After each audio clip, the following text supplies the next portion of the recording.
we were talking with this woman who wanted to push back on us and who wanted to tell us that Dana Rivers is a she and that Dana Rivers doesn't belong in the men's prison. And while she was pushing back on us, it was literally in the middle of that this mob of people came up and physically attacked us. And she was absolutely appalled. She saw it happening in real time, what these, Trantifa men were doing to us. And so she changed her mind in an instant. My guest today is Cara Dansky, a former ACLU attorney and full-time radical feminist activist. She is the author of 2 books, The Abolition of Sex and The Reckoning, warning Democrats that they faced blowback over their party's embrace of gender identity ideology. Cara Dansky was president of the U.S. chapter of WDI, Women's Declaration International, from 2021 to 2024. And she is the host of their monthly webinar, Feminist Question Time.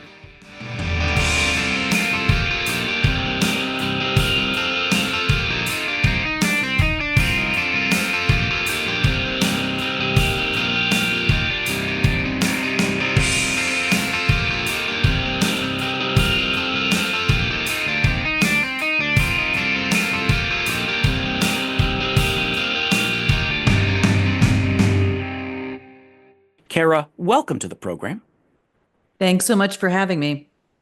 You are semi-famous, let's say, or at least a very famous person among the gender critical crowd, but you don't actually consider yourself or don't wear the label gender critical. Could you please introduce yourself for the listeners who don't know you and just explain how you define yourself? Sure. My name is Cara Dansky. I am a lawyer and a public speaker. And as you mentioned, I wrote 2 books. I call myself a radical feminist and have done so since I became aware of the harms that so-called gender identity poses to women and girls in 2014. And the main reason I don't call myself gender critical is because of something that my friend Lear Keith once said on the use of that phrase, which is we would never call ourselves genocide critical or slavery critical. From a radical feminist perspective, gender is itself a prison of sex stereotypes, and it needs to be completely abolished.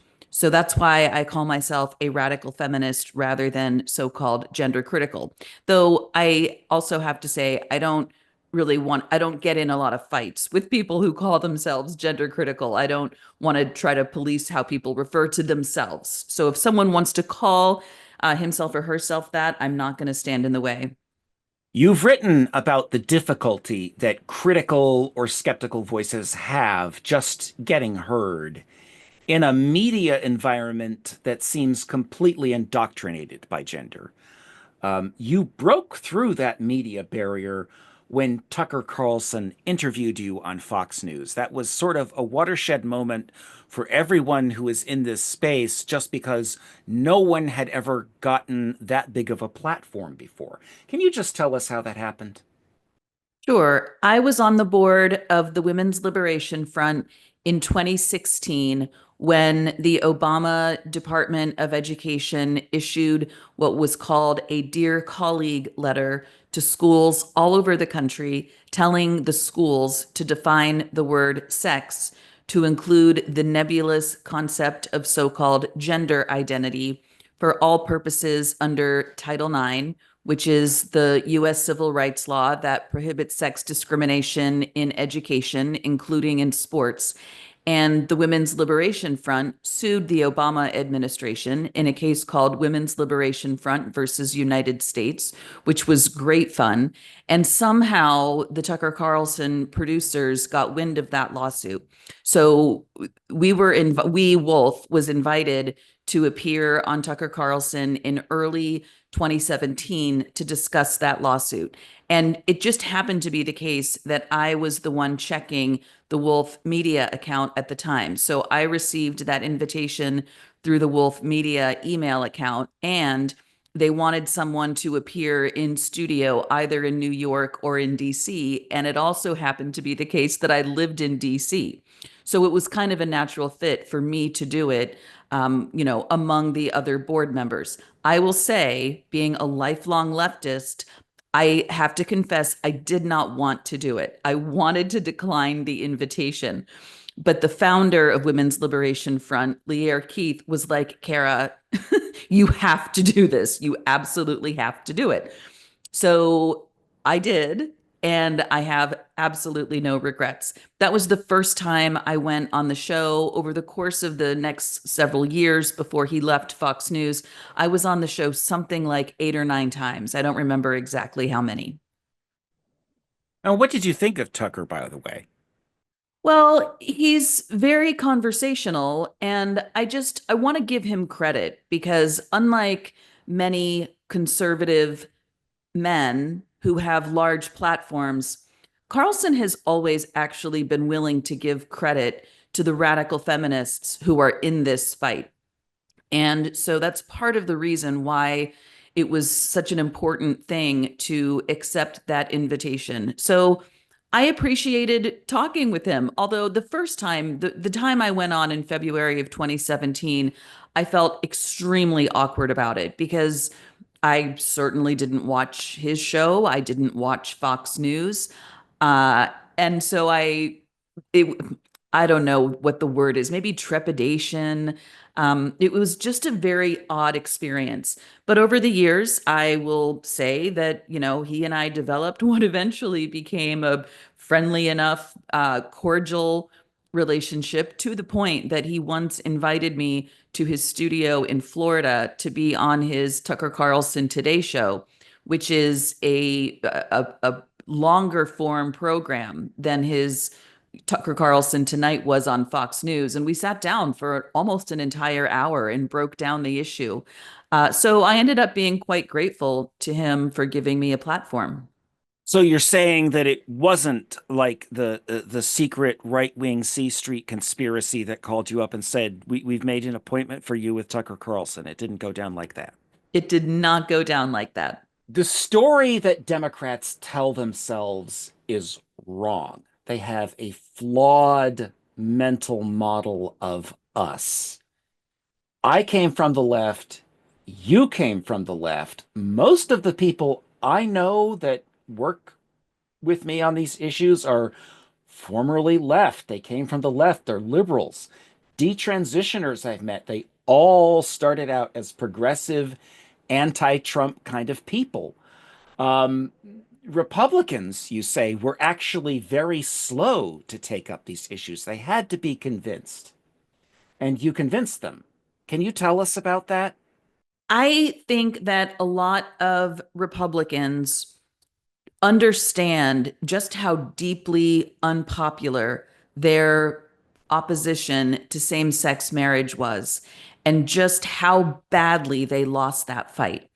And so the vast majority of people, including people on both sides of the political aisle, think that trans is somehow some form of gay. Now, of course, you don't think that. I don't think that. Most of the people we know don't think that.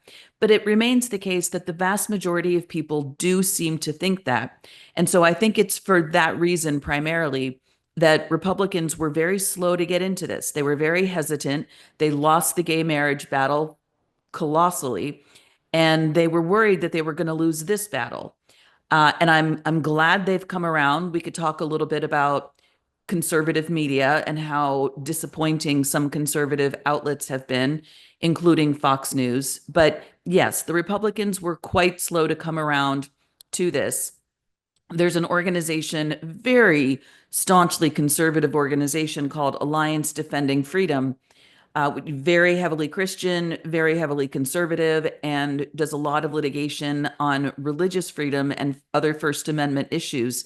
They have become prominent in this, but I happen to know from speaking with one of their lawyers that that lawyer had to work very hard to persuade ADF that this was a battle worth fighting.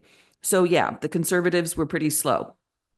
Talk about that media landscape for a minute, because you do have some experience that I think really is informative as for as to how the um, ch doesn't matter what channel you're on, right?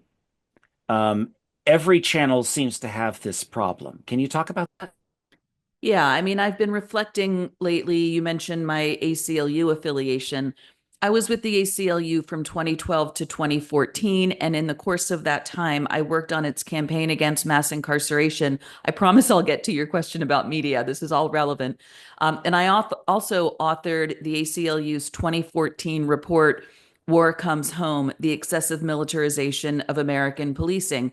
And at that time, I was considered something of a national expert on criminal law and justice policy. And I was published in both CNN and The Nation, right? Traditionally left leaning outlets. And I was interviewed by Amy Goodman on Democracy Now! In 2014. And just reflecting on all of that, it is astonishing to me because not a single one of those outlets will touch the leftist radical feminist critique of so-called gender identity. I've been doing this for about 10 years now, and I cannot tell you the number of hours I have spent writing out letters to the editor and op-eds, submitting them to the Washington Post and the New York Times. Every single time they go ignored. And the first time I went on Tucker Carlson, a lot of people were really angry at me because I'm not a Fox News watcher and I'm not right wing. And my response has consistently been, well, look, the next time you can get me a spot on MSNBC, ABC, CBS, NBC, CNN, or any mainstream legacy media outlet, I'm there. As soon as you get me a spot on any one of those outlets, I would be happy to show up. But they don't. They simply will not touch this issue. And Fox, you say, turned out to be not better, really, for a long time. Probably, I think, since the election, uh, that stance has softened a little bit. But go ahead and tell our listeners your impression of Fox News. Well, Fox News has platformed radical feminists. I've been, in addition to Tucker Carlson, I've been platformed by Fox News several times. So I'm not that disappointed in Fox News's coverage of the issue generally. My concern with Fox News is its use of language. So consistently, still, Fox will describe someone like Will Thomas as a quote, transgender athlete, instead of simply saying that he's a dude. And the problem with that is that when studies show that when people see the phrase transgender athlete, or especially if they see the phrase transgender woman, by which is meant a man, people come away with that with the mental impression that the person being talked about actually is some form of woman. It's very it's very strategic to use a phrase like transgender athlete to describe a man like Will Thomas because it leaves readers with the impression that we're actually talking about some form of woman. So my beef with Fox News is I want them to just knock it off with the so-called trans language and just refer to men as men. You describe your own political journey not to voting Republican, but just away from voting Democrat. And that's kind of like a very familiar story to me.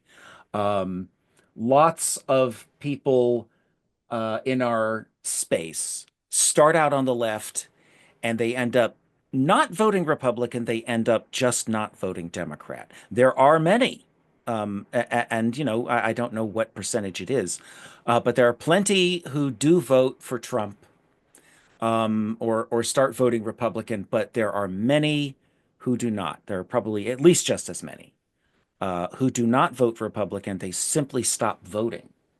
Can you talk about that? Do you and have you talked to Democrats about this problem? Do they understand what is happening to the rank and file when they push this particular nonsensical issue? So I understood how harmful so-called gender identity is to women and girls in 2014. And as mentioned, I joined Women's Liberation Front in 2015 and the board of that organization in 2016. So by November of 2016, I fully understood how bad so-called gender identity is for women and girls. Nonetheless, I had no trouble voting for Hillary Clinton in the general election that year because I didn't understand just how attached the Democratic Party had become to it. So fast forward 2020, by that point, it was abundantly clear to me just how attached Democrats had become to so-called gender identity.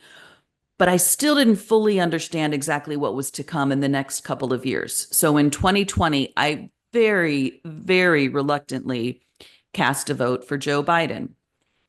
And then, of course, on the first day of taking office, he signed something called Executive Order 13988 on preventing and combating discrimination on the basis of gender identity or sexual orientation. And at that point, I was like, nope, no more.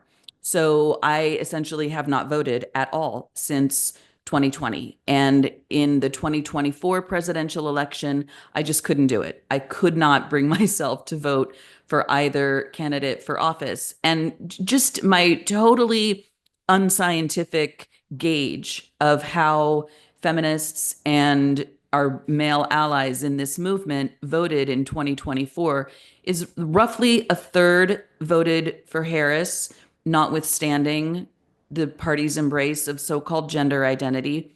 About a third voted Republican, and the remaining third, including me, just didn't vote for either candidate. A lot of people wrote in names. I did. I wrote in the name of a sex realist Democrat. What happened in 2014? That sounds like a peak trans story, and I collect those.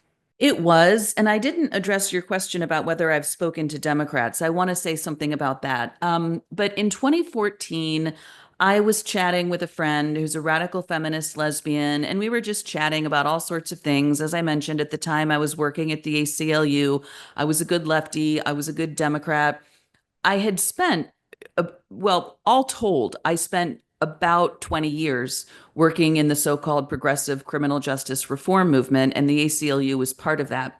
So I wasn't really paying attention to a lot of other issues. I just kind of understood that I was supposed to be in favor of trans rights. I couldn't tell you why I thought that or where I heard that. It just kind of seeped into the collective consciousness. So there I was chatting with my radical feminist lesbian friend, and I mentioned something about transgender rights, and she cut me off and she said, absolutely not. All of transgender is anti-woman, it is anti-feminist, it is pure misogyny. And I was like, what? Because I'd never heard that. So I did my research and I just started pouring through everything I could find. I came across Sheila Jeffreys and her 2014 book, Gender Hurts. That's where I found Women's Liberation Front. You had a breakthrough moment from being informed by an informed person that you trusted. A person illuminated you, and that's another common way that people become, let's say, not terse necessarily, or even gender critical, but they start doing their own research. I'll put it that way. That's a Yeah. very common story. Yeah. And you also had an experience, and you heard one of the anti-abortion protesters say something amazing. Just go ahead and tell that anecdote real quick, if you would.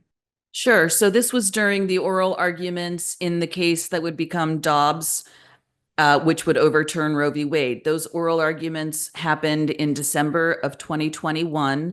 And a bunch of us were there holding up very turfy signs that said things like abortion is a women's sex-based right and only women need abortions. And we were, of course, there to be on the side of the pro Roe v. Wade people. The Supreme Court police had cordoned off. The pro Roe people were on one side and the anti Roe people were on the other for good reason.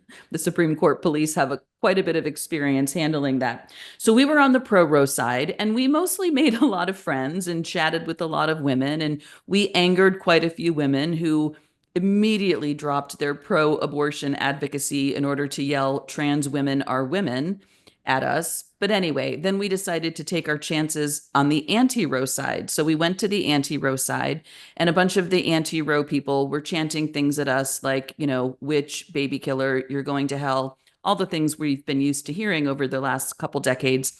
But then a group of people on the anti-Roe side started chanting, trans rights start at conception, which I had never heard before in my life. And the phrase "no uterus, no opinion," that phrase disappeared, and you mentioned that in your book, and sort of wondered when it had disappeared. I can give you an answer. The Netroots Nation meeting in New Orleans in 2018. I was at a panel, and I've told this story before. And during that panel, which was ostensibly something to do with reproductive rights, according to the vague name of the panel, um, I had expected that we were going to talk or hear about Roe v. Wade, which was under threat like never before. But instead, I heard about puberty blockers and hormones for kids at the Planned Parenthood clinic. And I was instructed that that phrase, "no uterus, no opinion," was now verboten throughout the movement because it was not affirming of transgender identities. So that's when the official clampdown happened within progressive movement. You can mark it as 2018. That's when we were told. And you did say that you have talked to Democrats about this issue. So talk about that. What is your experience encountering Democrats and talking about gender? So in February of 2025, a woman named Sal Grover was coming to the US for various reasons, and she wanted to get together. And I thought, let's go talk to the Senate Democrats. Let's go see if we can get a single yes vote on the Protection of Women and Girls in Sports Act, which passed in the House, I believe, in January and was going before the Senate. And she thought that was a great idea. So I hastily put together a bunch of materials as to why the Democrats in the Senate should vote yes on the Protection of Women and Girls in Sports Act. And Sal and I met up in DC with another woman named Holly. And we basically went door to door to every single Senate Democrat office in all three Senate office buildings. And we handed out our materials. Now, the whole trip was put together quickly. So we hadn't had time to schedule any meetings with actual members. So we were only able to chat with their staff who were staffing their offices. And that was fine. You know, we delivered our materials. And I would say they roughly broke down again into three kinds of groups. There was a surprising number of Senate Democrat staffers who agreed with us. I don't want to say who they were because if I did, they'd probably lose their jobs. But a surprising number did agree. And then there were some who just kind of stared at us, not seeming to have any idea what we were talking about. Those seemed to be some of the newer Senate Democrat staffers. And then there was just a category of Senate Democrat staffers who glared at us with the most icy cold stares imaginable. And it was palpable because for these offices, we would go in. The woman, Holly, who was with us, is a very outgoing, friendly person. And so we would strike up a conversation with these Senate staffers about something in their office. For example, Senator Mark Kelly, who's a former astronaut, he has his NASA suit behind glass in his Senate office, and it's a really cool thing. So we were just chatting with the Senate staffers about how cool that was. We went into Senator Maria Cantwell's office from the state of Washington. I spent some time living in Seattle, so I talked up the staffers about how great Seattle is and how beautiful Mount Rainier is, and we had a great time. And then we would say, you know, Holly and I are Democrats, and Sal Grover is a leftist feminist from Australia. And we're here to tell your boss to vote yes on the Protection of Women and Girls in Sports Act. And for these particular offices, Cantwell, I remember distinctly, the staffers would harden, like their body language. They would just become completely stiff and they would glare at us and they wouldn't say another word to us. And so we would just sort of give our spiel and then thank them for their time and leave the office. So that's kind of what it was like talking with Senate Democrat staffers about that particular bill. But I also just want to say, I know someone who works for Hillary Clinton. And when I say she works for Hillary Clinton, I don't mean that she just works for Hillary Clinton in some kind of generic sense. I mean, she talks with Hillary Clinton on the daily. And I've known this woman for a very long time. And she knows what I think about this, and she hasn't unfriended me on Facebook miraculously. So I texted her several months before the election because I was like, if Hillary can say something, maybe we can turn this stupid thing around. And I texted her and she said, Cara, I'm happy to talk, but I'm not going to talk about trans. And I wrote back and I was like, this is such a serious issue for the Democratic Party. Can we please talk about this?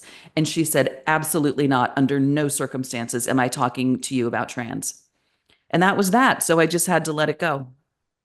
You were also involved in one of the most famous confrontations that ever took place when Kelly J. Keene was on Capitol Hill with you and another woman, and you ran into Timmy McBride on Capitol Hill. He is now Representative Sarah McBride of Maryland.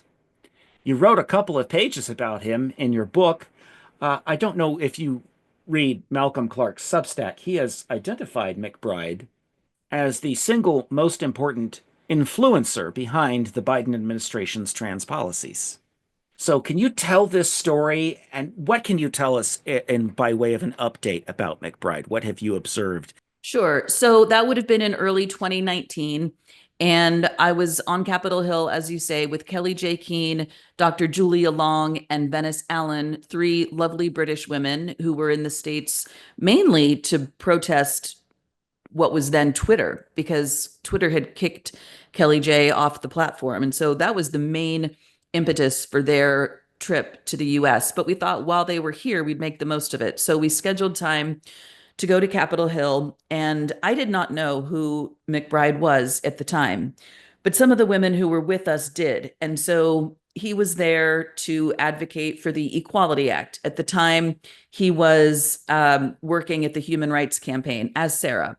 And for anyone who doesn't know, the Equality Act is a bill that would redefine the word sex to include so-called gender identity for all purposes under US civil rights law, which would shred the rights completely of women and girls, not to mention reality.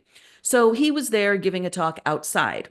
And then we were inside one of the buildings, and Kelly J and Julia Long stumbled on him being in a room with an open door. So they just walked by and they saw him through this open door of I don't know, a conference room or some sort of office in one of the congressional office buildings. And so they decided to have some words with him and they recorded it. And they basically said, Sarah, they called him Sarah, and they said, Sarah, why don't you respect women and children? Why don't you respect lesbians?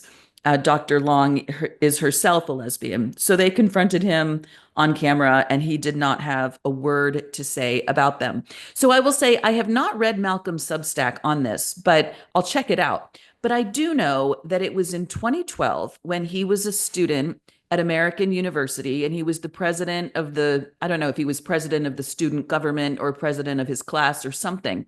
And that's when he decided he's a woman named Sarah. And it was that year, as soon as he graduated, he got a job in the Obama White House as an intern, as Sarah. But let me even back up. Before that, he served as President Biden's oldest son, Beau's personal driver. Beau Biden, who tragically died in 2015, I believe, was the Attorney General of Delaware. And McBride was his personal assistant. So there's no way that Joe Biden and former First Lady Jill Biden don't know him. And in fact, we know they know him. So anyway, in 2012, he got a job at the Obama Biden White House interning. And then he, as mentioned, went on to work at the Human Rights Campaign.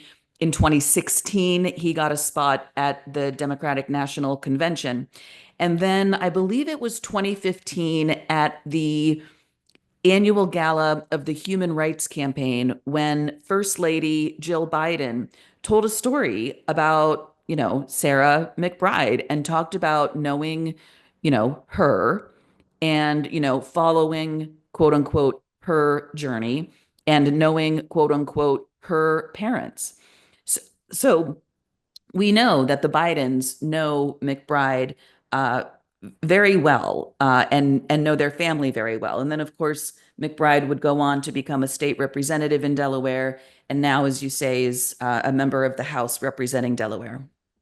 Of course, what I recall about that confrontation is the denunciations of it, that you were committing actual violence. So let's talk about actual violence because you have been assaulted. You have been the recipient of, not kidding, actual violence for expressing politically incorrect ideas about gender identity. So, can you tell us about that? Sure. So at the end of 2022, a bunch of us went to Oakland, California, where a man named Dana Rivers was being tried for a triple homicide. He was accused of viciously murdering a lesbian couple and their teenage son. He was accused, with respect to one of the women in the lesbian couple, of stabbing her over 40 times after he had already shot her to death. It's a horrific crime. So he was being tried and he was found guilty. And we didn't want him to be housed in the California women's prison, which he has a right under California law to do. So we were there to protest the housing of men in the California women's prison. And at first, we were doing that by the Oakland County Courthouse where the trial was going on. And we could see that there were some people who meant us harm. And then we wanted to make our message a little bit more public. So we went to a public area and we wanted to speak to people. We wanted to talk to people on the ground who may not really understand the implications of the California law allowing men to be housed in the women's prison. So we were holding a banner that said no men in women's prisons, and we were engaging with this woman who wanted to push back on us a little bit. And she was like, okay, I understand that Dana Rivers is a man, but he would be harmed. The woman referred to him as she would be at risk if she were held in the women's prison, et cetera, et cetera. But we were having a friendly conversation with her when, out of the blue, a group of men and some women came at us and threw pies at many of our heads and assaulted me physically with an umbrella and threw a raw egg at the side of my head, which cracked, causing a very minor injury.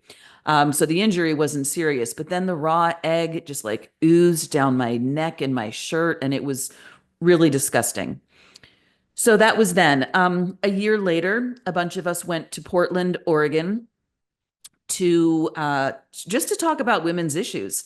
And we had a room booked at the Portland Public Library. And, we just wanted to talk about women's rights and women's issues.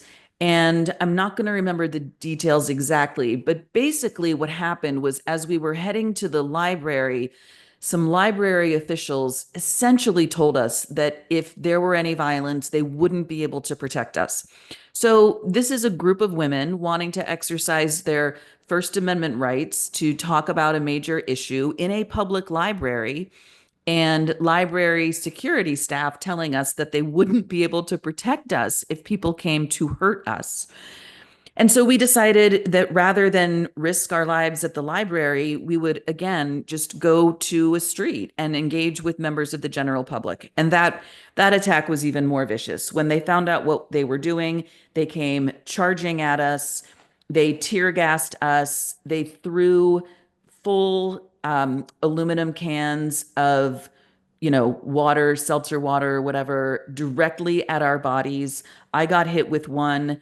A board member of Women's Declaration International USA named Irene Lawrence got hit so hard with one, her legs were covered in bruises. It was absolutely vicious. And the police did nothing, I will say. But I will also say, in defense of the police, they later came to the Airbnb where we were staying, and you could tell the Portland police were totally on our side. The department had been defunded for reasons your listeners probably understand. The chief had told police officers in the department to stand down to Antifa. That's just how bad the situation had gotten in Portland by the fall of 2023. So I do just want to say these individual officers were very kind to us. They took down our information, they took our report, and they weren't any happier about the situation than we were. But I do need to also say we were, Antifa was essentially allowed to physically assault a group of women who were simply standing on the street in the middle of the day, committing no crime, just talking. Were any of these Antifa guys dressed in black? Oh, yeah. Misogyninjas. Yeah. Or Trantifa. That reminds me of Port Townsend. I don't know if you were watching when it happened. I happened to be watching the stream. Julie Jaman, 80-year-old woman at the time, she's now going on 83. Um, she was mobbed along with a handful of women in the street while the Port Townsend police stood there doing nothing, physically mobbed. And that was a stunning incident in 2022. And this happened because she did not want to be in the YMCA shower with a man hanging around. She just didn't want that. She didn't want a man helping little girls get out of their swimsuits to pee. She didn't want that. And for that, she was attacked in the street while the mayor stood there next to the police chief watching.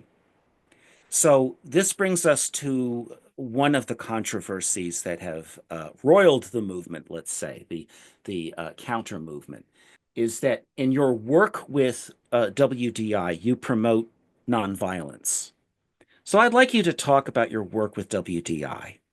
And I'd like you to talk about nonviolence with me because this has been a criticism. Some women don't want to sign on to the nonviolence pledge because they don't think that it helps. They don't think that the media is going to cover it, that they're not going to have the protection of the police, and that it's not going to matter, and they're just going to lose their lives for nothing. That is their worry. So, what can you say about WDI, your work with that organization, and also then about nonviolence? Sure. So WDI is the leading global organization which aims to protect women's sex-based rights, and it advances a document called the Declaration on Women's Sex-Based Rights throughout law and policy all over the world. It has chapters in countries on all five continents, and the U.S. chapter was launched in 2020 and incorporated in 2021, which is when I became the first president of the organization. So WDI USA does a lot of law and policy advocacy. I have personally represented the organization on many friend of the court briefs in federal court throughout the country to protect women's sex-based rights. And it has a state legislative advocacy team, which submits written and oral testimony before state legislatures to protect women's sex-based rights. It does a lot of writing. It has a lot of statements on the importance of women's sex-based rights, including one denouncing the use of political violence, which I'll circle back to.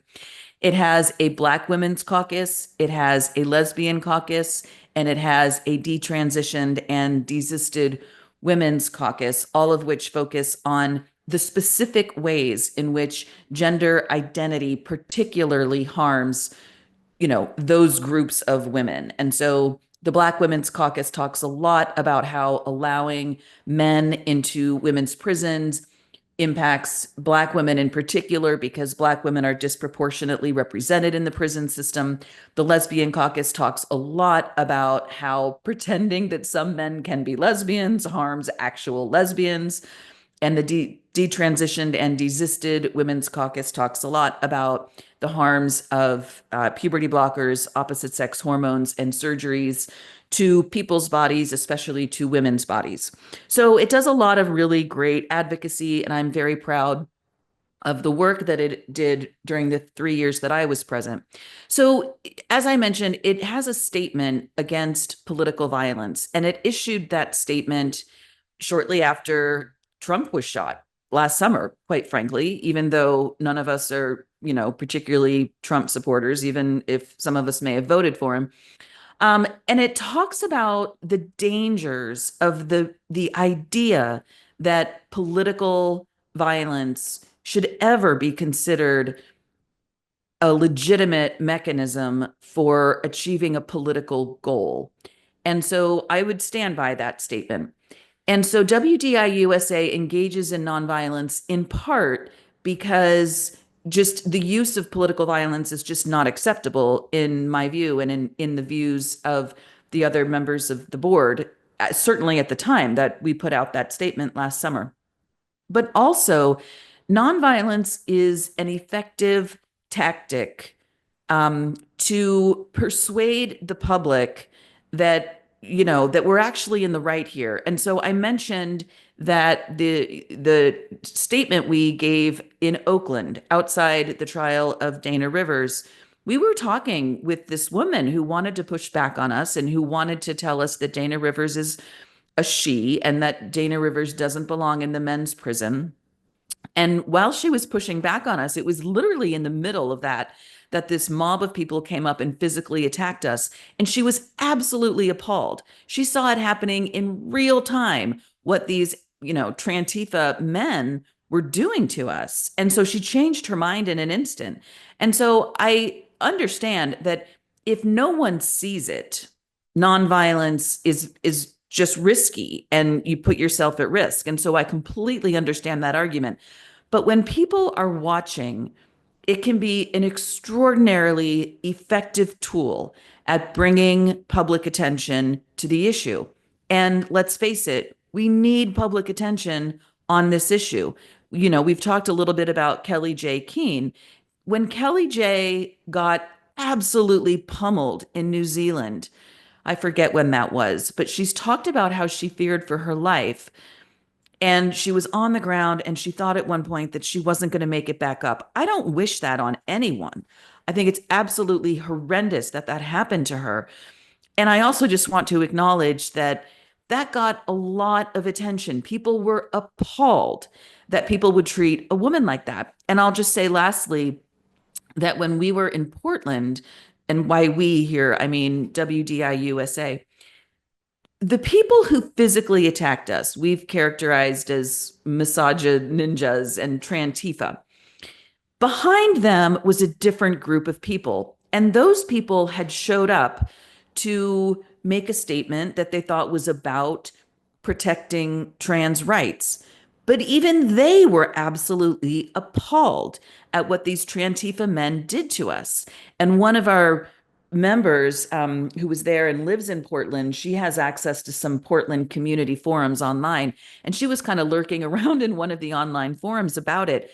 And a lot of the people who were there to stand up for so-called trans rights wrote in these forums about how appalled they were that these men attacked us. They said, I was there for trans rights, but I don't want to be part of anything that is about physically attacking women.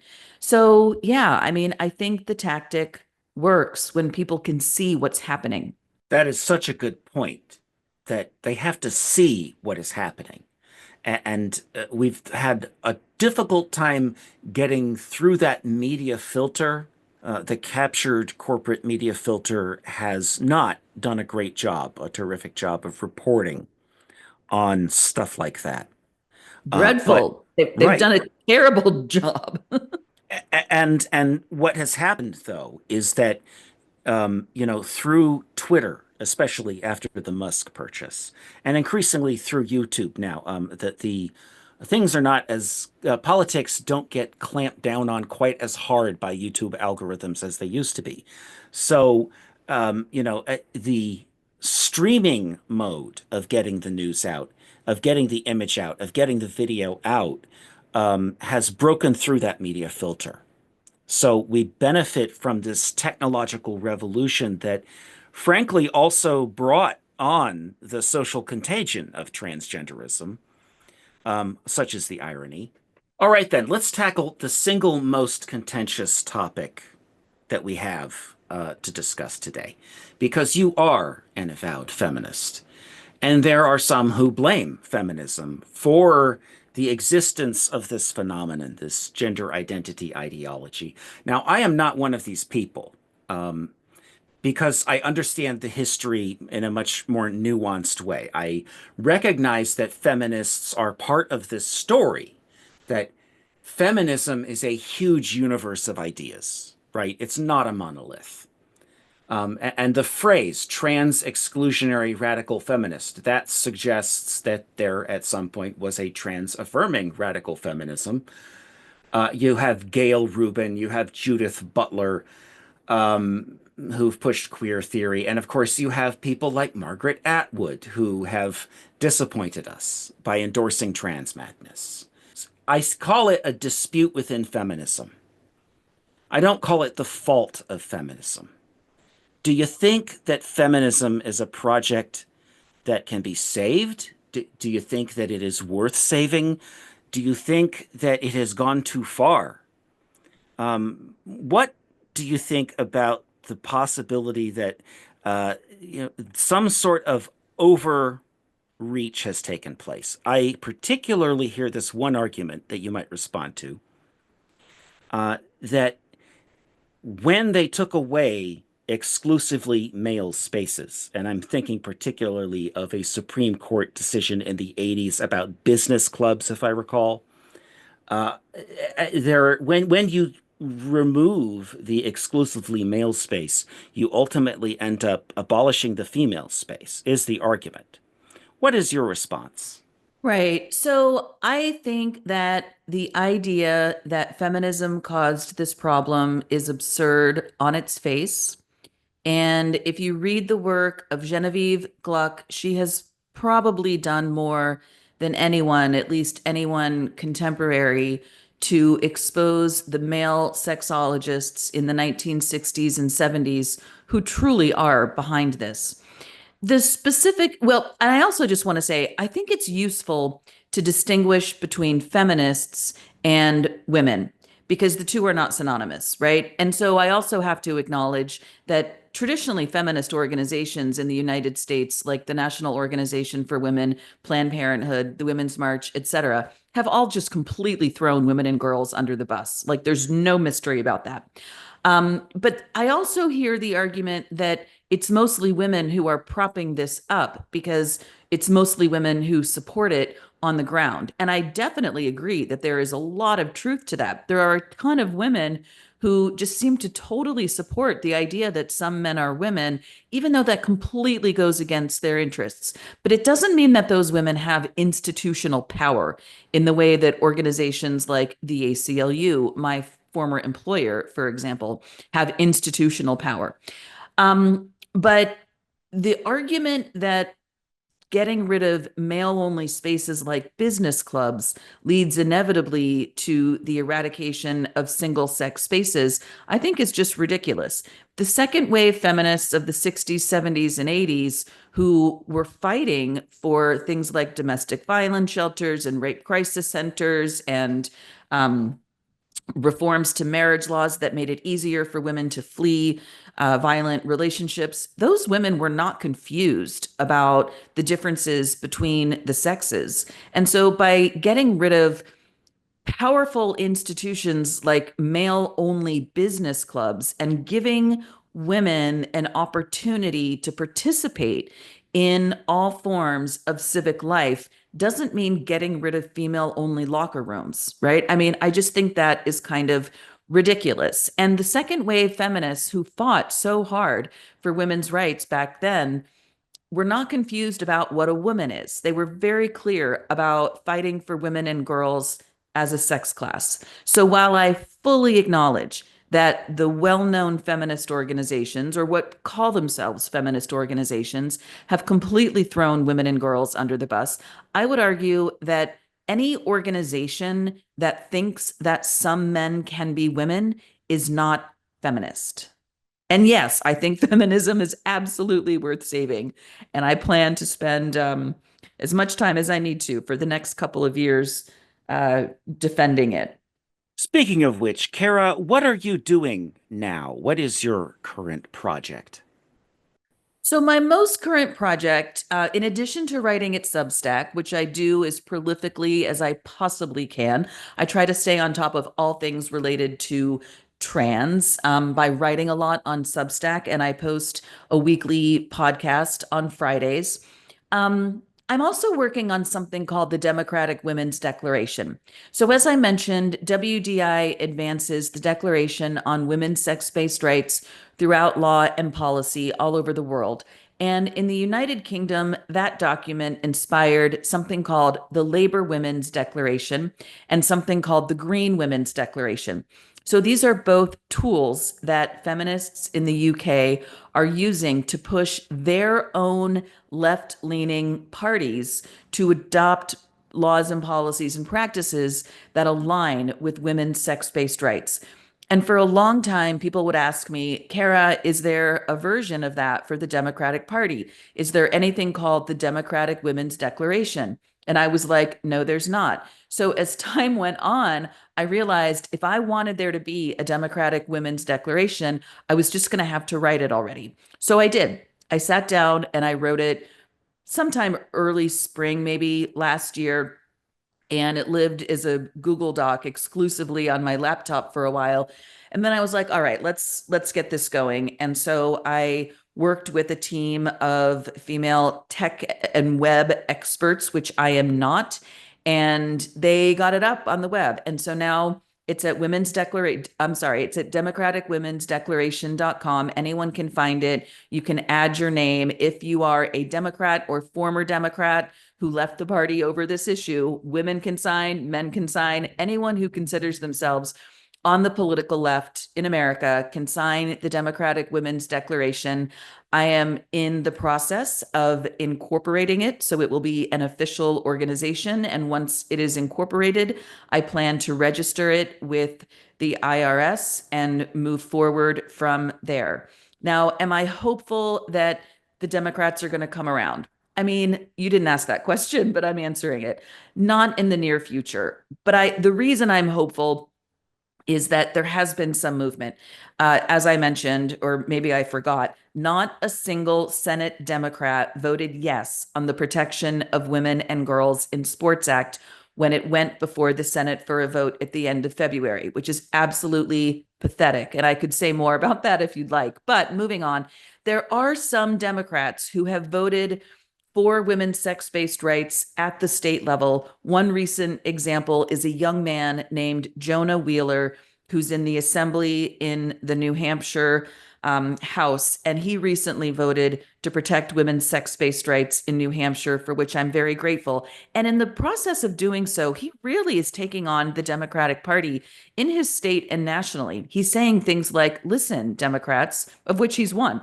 He's saying, listen, Democrats, we have to be able to talk about these issues, which, as you well know, Matt, is one of the biggest problems here. It's difficult to even have the conversation.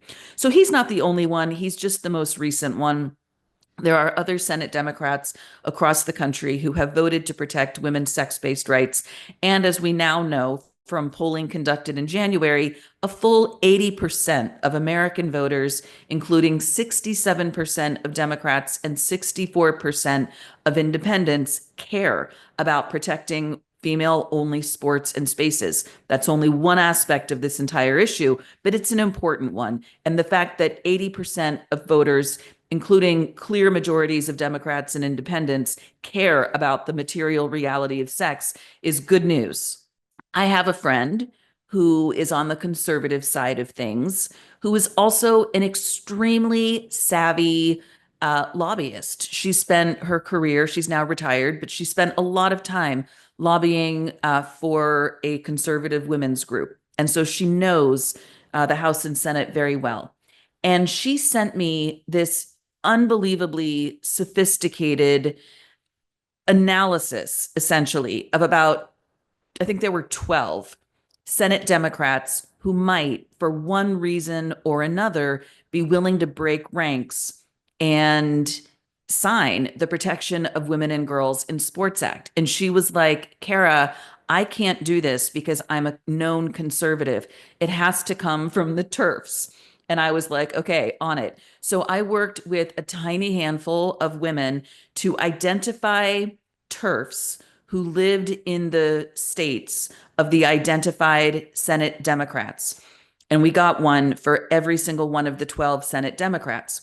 And we got Martina Navratilova to agree to join meetings virtually if we could get meetings. So TERF women, constituents, wrote to their own senators and asked for a meeting either in the local district office or virtually with the Washington, D.C. office, and explained that Martina Navratilova, a staunch Democrat and arguably the greatest tennis player in history, was willing to join those meetings, and explained why we wanted a yes vote on the Protection of Women and Girls in Sports Act.